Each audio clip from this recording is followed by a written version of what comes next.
How Taiwan can demolish an invasion. Hello and welcome back to N.D.P News, your go-to source for current international affairs. In today's video, we'll focus on Taiwan's preparations to resist and counter any potential Chinese invasion. Thanks for tuning in. Now let's get into the video. The Chinese government's aggressive military response to the recent meeting between Tsai and McCarthy in California has caused ripples of concern around the world. The People's Liberation Army, PLA, has simulated a blockade of Taiwan, sending an aircraft carrier and 12 naval ships to encircle it, and flying over 100 warplanes into its air defense identification zone during a 3-day military drill. This has fueled fears that communist-ruled China may be preparing to invade its democratically ruled neighbor. The recent military drills and threats against Taiwan by the Chinese government have only served to heighten the tensions in the region. Taiwan's Foreign Minister Joseph Wu has described China's actions as an indication that they are preparing for war against Taiwan.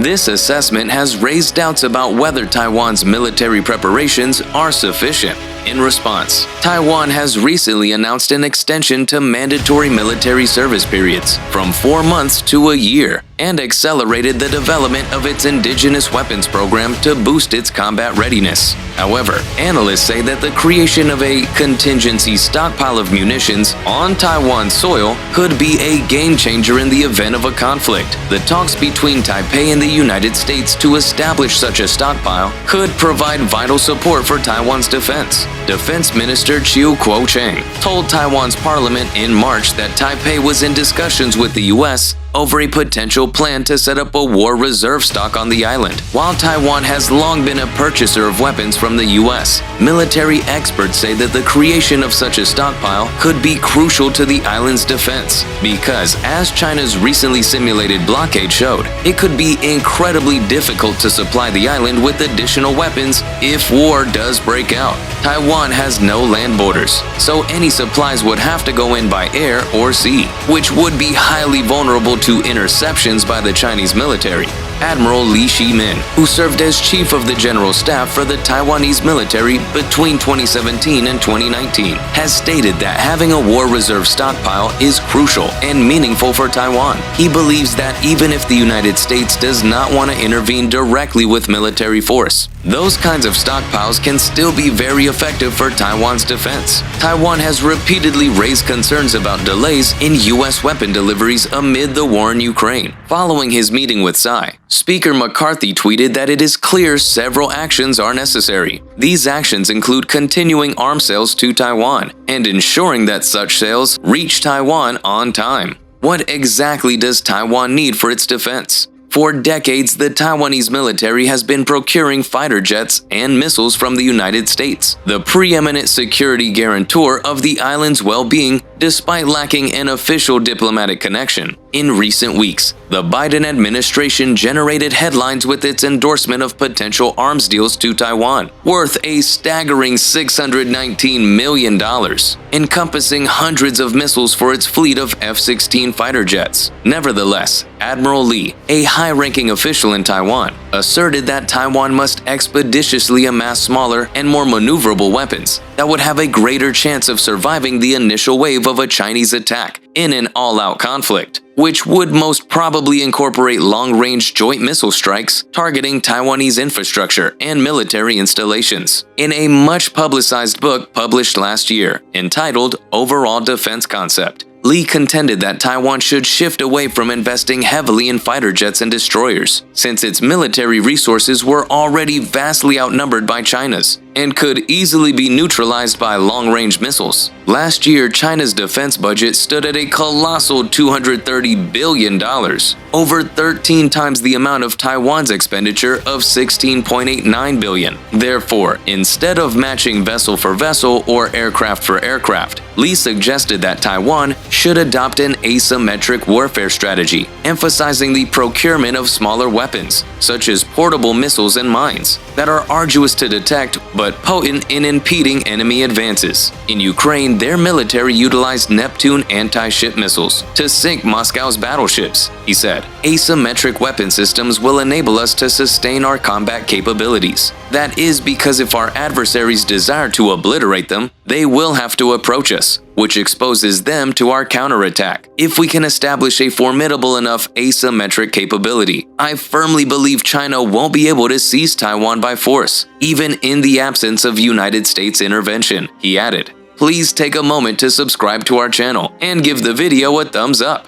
Taiwan's military prepares for possible armed conflict with China. In accordance with the recently passed National Defense Authorization Act by the U.S. Congress and subsequently signed by U.S. President Joe Biden, Taiwan is now entitled to receive an exorbitant sum of up to $1 billion worth of weapons and munitions from the United States, aimed at counterbalancing China's rising military threat. As a part of this initiative, a regional contingency stockpile is also being developed, enabling the Pentagon to store weapons in Taiwan in the event of an armed conflict with China, according to a statement released by a spokesperson from Taiwan's Ministry of National Defense. The government is in discussions with the United States to delineate the specifics of a contingency, such as the type of munitions that can be immediately operated by Taiwan's armed forces, and the timeline for shipping the items. It is vital to note that the Taiwanese government is solely focused on meeting its defensive needs, and not pre-stocking munitions on the island. The U.S. Indo-Pacific Command has opted to remain tight-lipped on the progress of the discussions regarding the stockpile. However, it emphasized its commitment to supporting Taiwan's ability to defend itself adequately. On the other hand, China's foreign ministry expressed their strong opposition to any form of military exchanges between Taiwan and the United States, and has pledged to take all necessary measures to defend its sovereignty and security interests. In this regard, Lin Ying-yu, an assistant professor from Tamkang University specializing in military affairs, has suggested that if a contingency stockpile is created, it should concentrate on collecting munitions already in use by Taiwan's military to ensure operational effectiveness. Furthermore, Admiral Lee has proposed various weapons that could be stockpiled, including the Stinger and Patriot missiles. The Stinger is a surface-to-air missile capable of being fired by a single soldier, while the Patriot missile defense system can intercept enemy missiles and aircraft. Another potential weapon that could be stored in the contingency stockpile is the Javelin, the US-made portable anti-tank weapon system, extensively utilized by the Ukrainian military to target Russian tanks. Admiral Lee also recommended the inclusion of the National Advanced Surface-to-Air Missile System, NASAMS, capable of targeting Chinese warplanes by firing the medium-range AIM-120 missile from ground level. Additionally, he suggested the incorporation of the loitering munition drone, also known as the suicide drone, which can be carried by a single soldier and destroy high-value targets. Other anti-armor and anti-ship weaponry should also be considered. According to Admiral Lee, having a substantial number of these asymmetrical weapon systems that can survive the initial attack can help retain most of the fighting capabilities and prevent the enemy from conducting a landing operation. How many is enough? It was difficult for experts to provide a specific number because of the variety of possible combat scenarios. Admiral Lee's book described various options that the Chinese military could use to gain control of Taiwan. In an all-out war, China could use long-range missiles to destroy Taiwanese infrastructure and military targets before attempting a ground invasion. Other scenarios could involve a naval or aerial blockade, or seizing Taiwan's outlying islands. Nevertheless, Lin suggested that Taiwan would need tens of thousands of missiles. He explained that the number of missiles required could be estimated based on the enemy's offensive military assets and Taiwan's defensive weapons. In addition to weapons, mobile radar systems could help Taiwan receive signals from the US to conduct electronic warfare. Admiral Lee emphasized the importance of having a contingency stockpile to signal to China that the US is committed to assisting in Taiwan's defense.